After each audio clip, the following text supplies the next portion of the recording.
Here we go. Day 4 of the 5-day non-monogamy challenge. Whoo! This week has been like a roller coaster. It is crazy. Going live twice a day, getting everything ready for this weekend event, dealing with like other appointments and issues and so on and so forth. It's insane. People have been asking me how I'm doing, and I'm like, well, I'll get to rest after my surgery next week.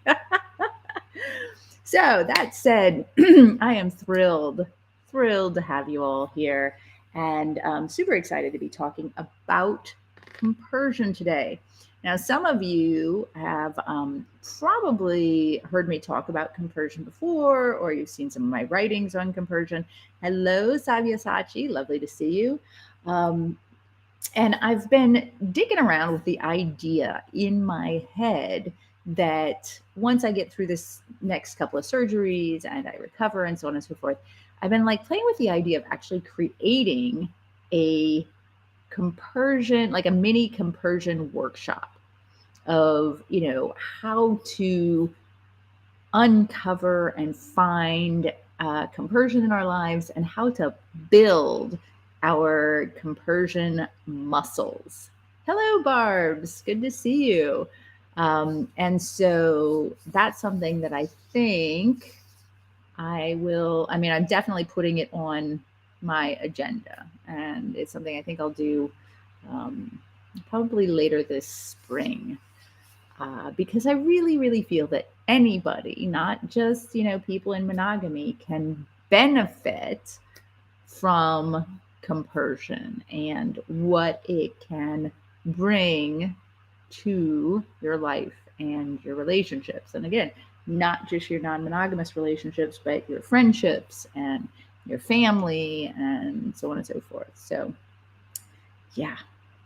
So let's talk about compersion, right? So I am doing these challenge days as a lead up to this event right here, cheating.com. It's not cheating, which actually starts tomorrow afternoon. Tomorrow afternoon, we'll kick off an entire weekend of learning about, talking about, engaging with non-monogamy. It's not cheating. This is actually our second weekend on the topic. Our first one was in 2020. And so I'm super excited to be bringing in new presenters and new viewpoints and new ways of looking at non-monogamy and learning about non-monogamy. And of course, I'll be teaching also about non-monogamy. And I will touch a bit on compersion, specifically in my workshop on Saturday. We'll be talking about non-monogamy. I do what I want, and you can too. And then on Sunday, when I talk about asymmetrical or unequal non-monogamy. So yeah, lots of compersion. What's compersion? Like, people talk about it a lot. They talk about it like it's some sort of like cure-all or magic pill for non-monogamous relationships. Some call it anti-jealousy. Not me. Mm-mm. Nope, I don't. Compersion is the feeling of joy experiencing or witnessing another's pleasure, right? Compersion is the best known word for this in English, but there are other words like mudita from Buddhism, which is a sympathetic, vicarious joy, happiness rather than resentment at someone else's well-being or good fortune, right? And then there's frubly, which is the adjective form of trouble, a feeling of happiness at others' good fortune. And there's a newly coined word, tertaliation, which is the arousal derived from your intimate partner being desired by another. A little offshoot, but still within that same family. And that last one, ooh, yeah, that is one of the reasons that I identify so strongly as a pimptress, because I love the fact that my partner is desired by others. So one of the challenges that I've seen around the idea of compersion is that if you go into like a poly discussion group or whatever, and you say, hey, you know, I'm having these kind of feels, and maybe there's some jealousy involved, and I'm wondering what to do, people will be like, compersion, you need compersion. You know, without it, you can't do all of this. And, you know, that's a bunch of bullshit. Non-monogamy does not require compersion. I mean, it's good to have it. Like, it's good to have compersion when it comes to life. Did y'all see that amazing picture of Jamie Lee Curtis, like, yeah, when Michelle Yeoh won for Best Actress? Did y'all see that? It's an amazing picture. And if you haven't seen it, let me see if I can find it. Jamie Lee Curtis, Michelle Yeoh, because it just came to my mind, and like it's almost like a perfect visual representation. Yep, here it is. I got this. I got y'all. Yeah. Let's see. Here we go. Yep. This is like the perfect visual. I'm popping that into the chat right now. And actually, you know what? I'm going to save this. Okay, I'll see, and I'm going to pull it up. Just so you can see it, because to me, this is the like epitome of compersion. Now, where did I just put that? Where did I just put that? That's a good question. Okay, let's try this again. Save image as JLC. I put it into downloads. Okay. Yay, technology, right? Just bear with me here for a minute. Because I really, oh, there it is. Okay.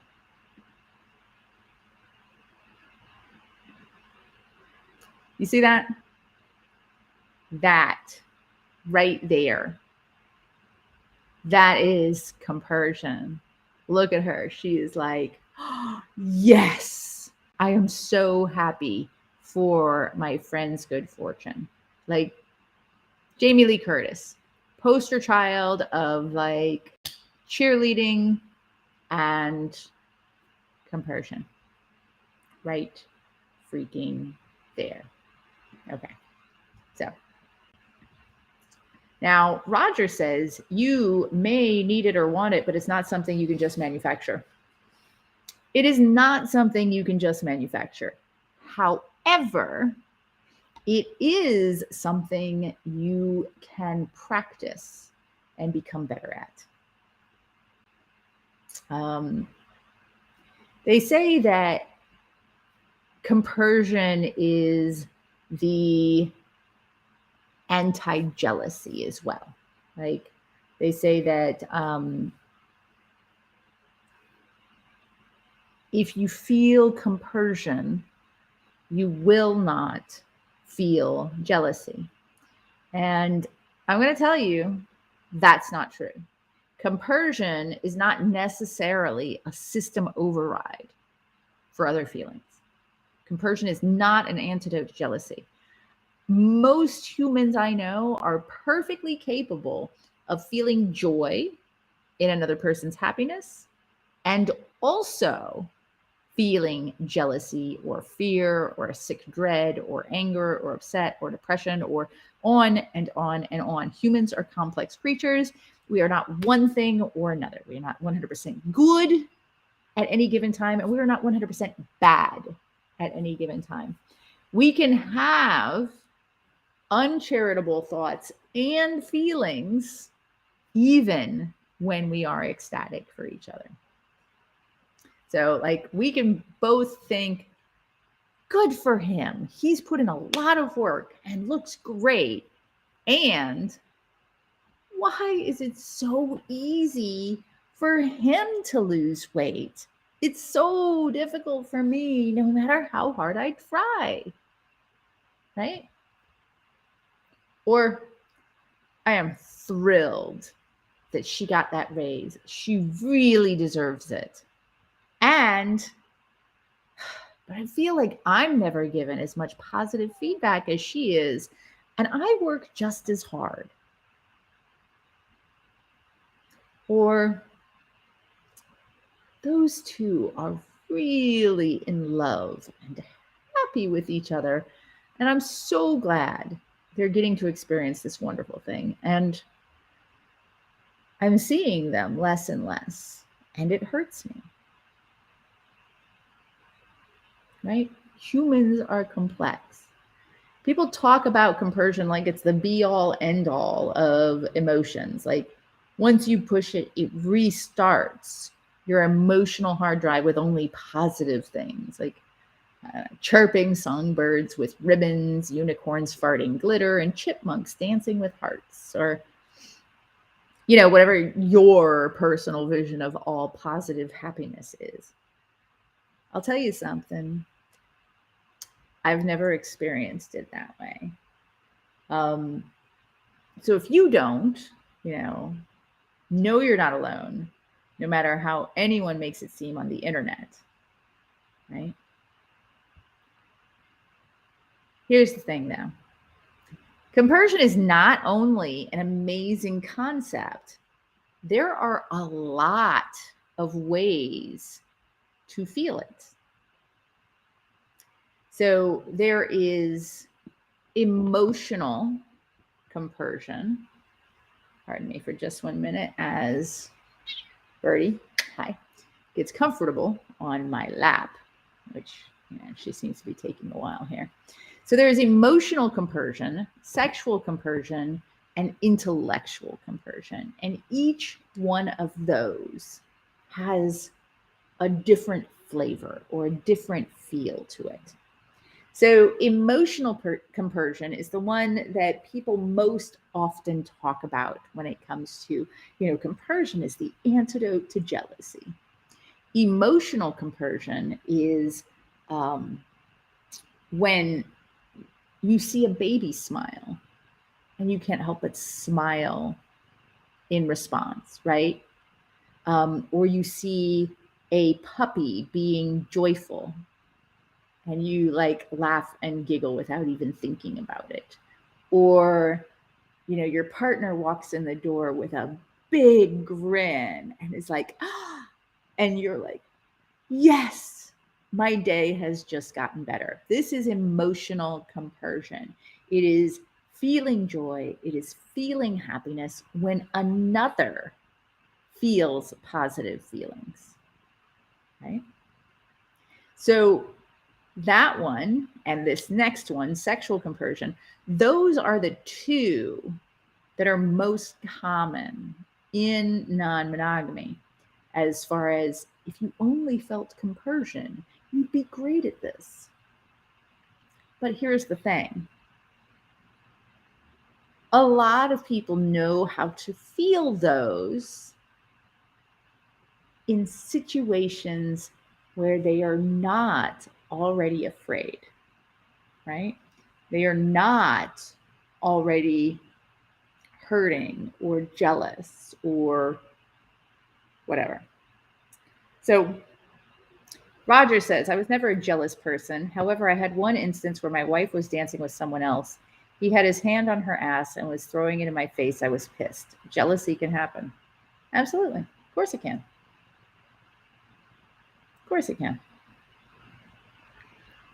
I would never, ever tell people that, you absolutely must get rid of jealousy in order for things to work. It's like that's I can't say that. It's like saying you could never be angry. Like that's a bunch of bullshit. No. I'm not going to try to tell you that. I'm not going to pretend that that's the case. Jealousy can happen, and compersion can happen at the same time. So, sexual compersion. Sexual compersion is when you get off, or you get off harder, or you get more pleasure from an experience when your partner is also experiencing pleasure. So for those people who say, my greatest pleasure is getting my partner off, that is generally a sort of sexual compersion. Now, I've actually read online, there was an article. This was a couple years ago. There was an article online that specifically said that when men focus on a woman's orgasm during sex, it's because they are like trying to control her body. And that's a bad thing. Like, men who want to give you orgasms are just, being the patriarchic jerks that they are, and, trying to take credit for your pleasure. Okay, so let me just pause for a second and go on a little rant. First of all, if there is not a human who wants me to experience as much pleasure as possible when I am in bed with them, and they don't put in that kind of effort, and they don't want to see it, then I don't want to be in bed with them. As far as taking credit for my pleasure, having a good partner is a wonderful thing when it comes to pleasure. Like, I'm not going to, yeah, sure, they're not the only reason I can orgasm. Of course not. But I'm not going to beat them down for wanting to give me pleasure. Anyway, a lot of the people, though, that are like that, they get pleasure from giving it, right? So when somebody else gets off, they get fulfilled even more or better than sometimes even their own getting off. So that is a sexual compersion. So again, emotional compersion and sexual compersion are the two types of compersion that are most often talked about when it comes to non-monogamy. But there is a third type of compersion. And this is the type of compersion that a lot of people can access more easily than the emotional or sexual. And that is intellectual compersion. Sort of like, it's like a vibing, right? I love the way, that people light up when they're talking about like their passion. Like, tell me about your stamp collecting, or your mead making, or about your travels to, the Middle East, or whatever it is. I love that when people geek out about, whatever fill in the blank hobby or interest it is. And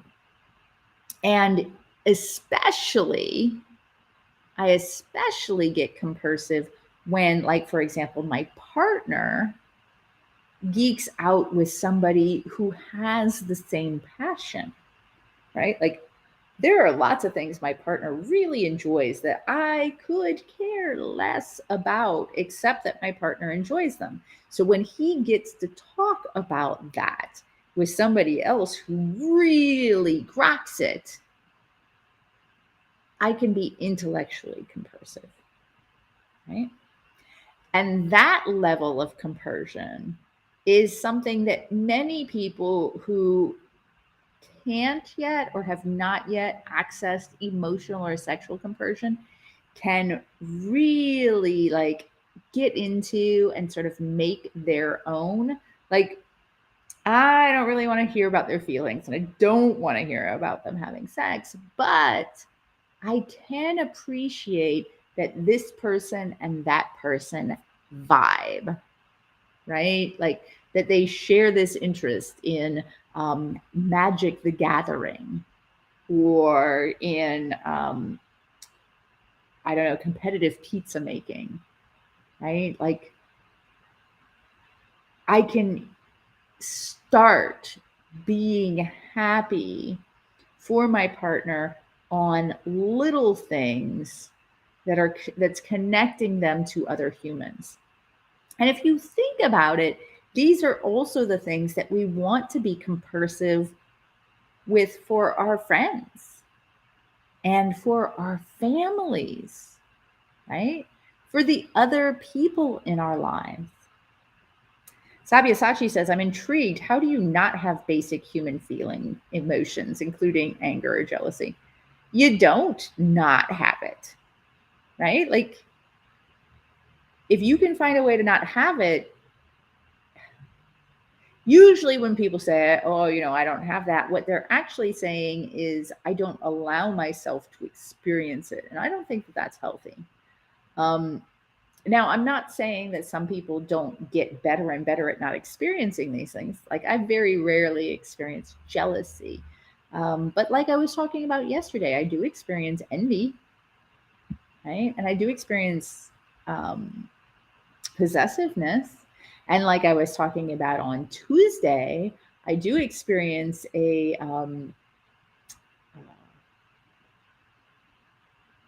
difficulty sometimes adapting to change, right? But here's the thing, like, compersion is just such this big concept, and we've put so much weight on the shoulders of compersion. I find breaking it up into emotional compersion and sexual compersion and intellectual compersion gives us more options. Like, intellectual compersion is the easiest. Emotional compersion is usually the next. And then sexual compersion is the most difficult for most people.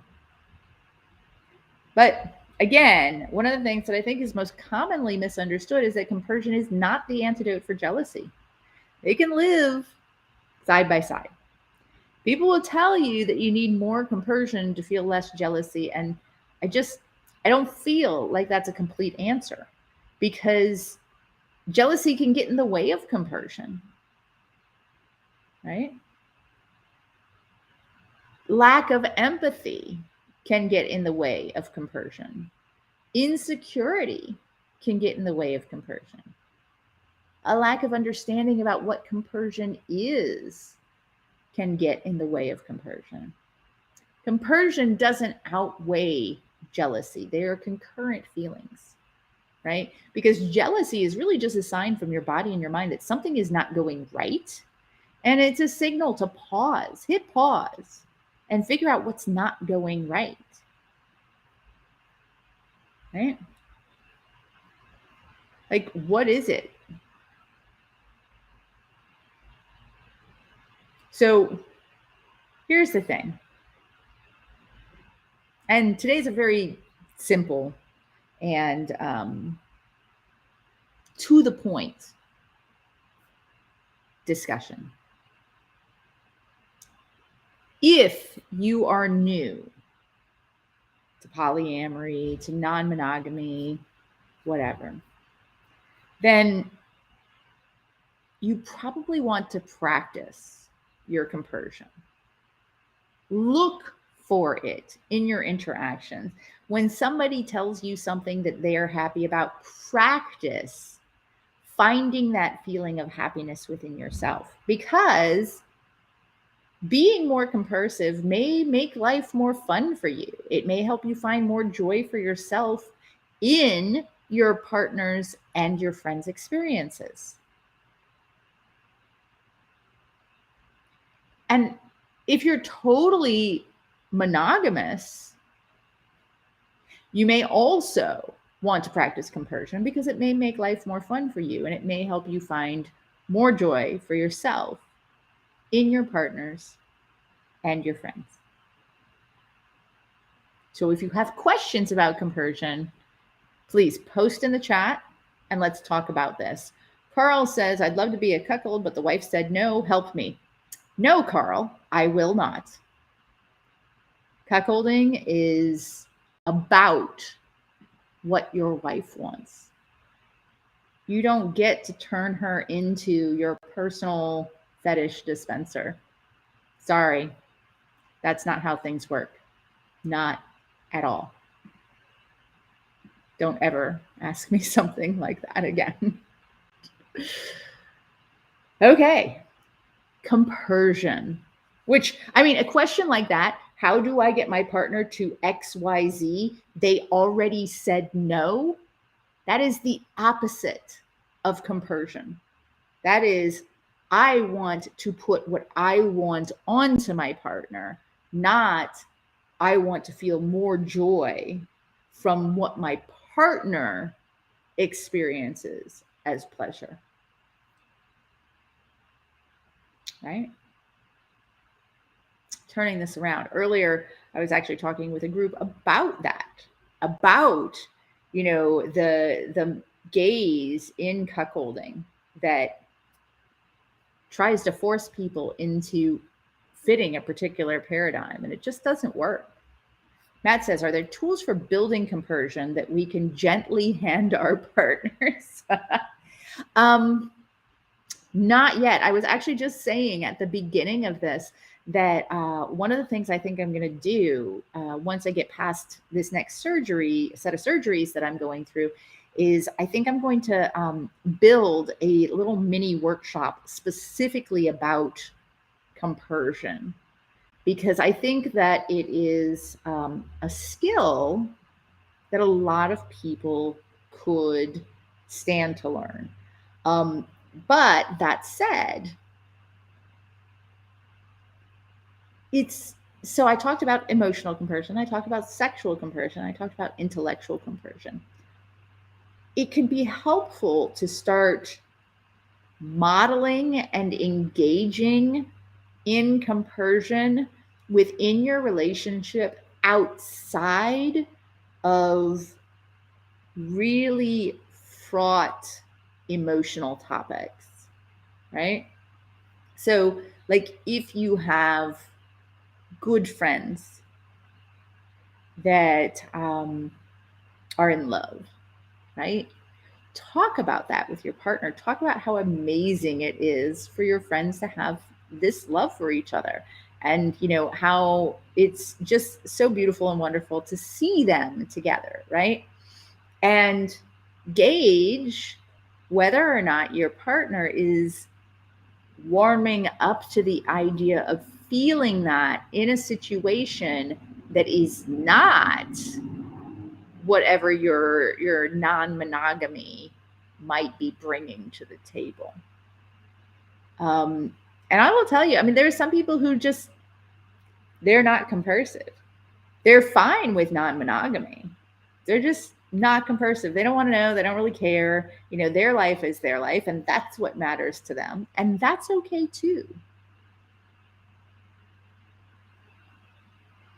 But again, compersion is a skill that you can learn and you can practice and you can grow. And the happier you feel for people in your life who are doing happy intellectual things or happy emotional things, the easier it is to access that happy when people are doing things that maybe aren't as fabulous for you, but yet you're still happy for them, right? Does that make sense? What other questions do we have on compersion, if any?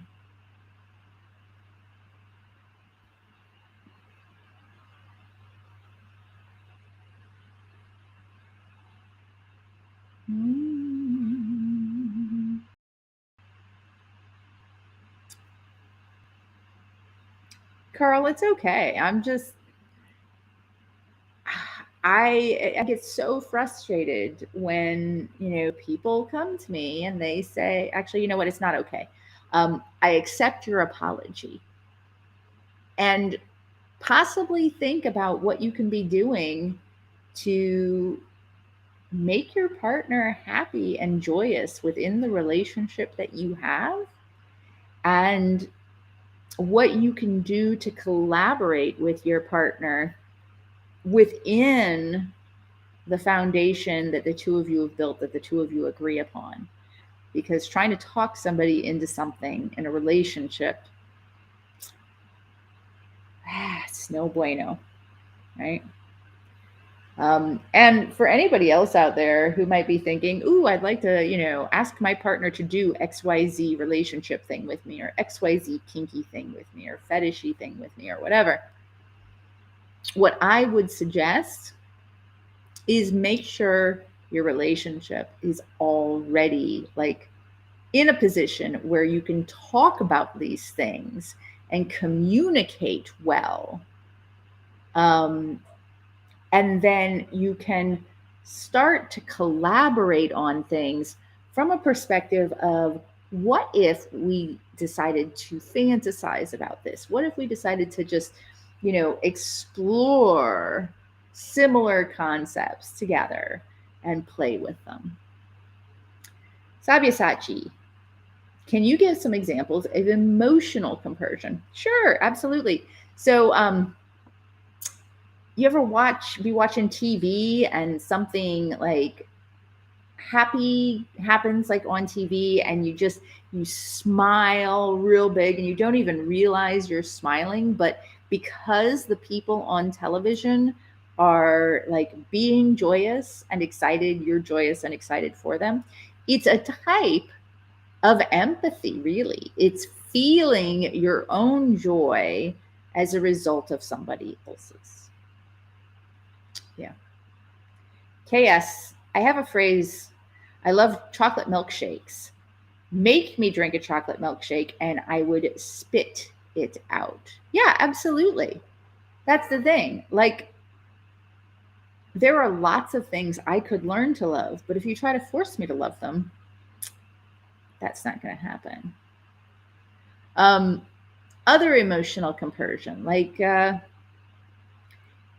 when you're at a wedding, or, and it's just so joyous, and you see people crying in the stands because they're just so overwhelmed with the joy and love that the new couple is experiencing. That is an emotional compersion, right? Roger says, asking is okay, just listen to the answer. It might be no. I said no, then my wife cheated. Sometimes the answer is no. Absolutely. If you're going to ask a question, be ready to get whatever answer. And the other thing is, and this is key, sometimes the answer might be maybe. But if you treat that maybe as a keep pushing and try to force me to say yes, it's absolutely going to be no. Because that isn't how people want to live their sexual or their romantic lives, right? They don't want to be forced into things unless you've negotiated that, and that's a whole nother dynamic. Okay, well, I'm not seeing any more questions on compersion, so maybe today will be a short episode. Now, tomorrow we are coming back and we are talking about the best rules for non-monogamy. So same time, 2 p.m. Eastern. And I'm going to be talking about the best rules for non-monogamy. and we'll be finishing up right around 3 p.m. And then at 5 p.m., we'll be opening up the social rooms to kick off the It's Not Cheating weekend event. So don't forget to get registered if you have not yet for It's Not Cheating. Let me pop this in here. Right there, notcheating.com. Get into the community, get ready, because it is going to be an amazing weekend. Amazing. So thank you. Thank you all very, very much for joining me this afternoon. And I'll look forward to seeing you tomorrow and hopefully over the weekend. Bye, y'all.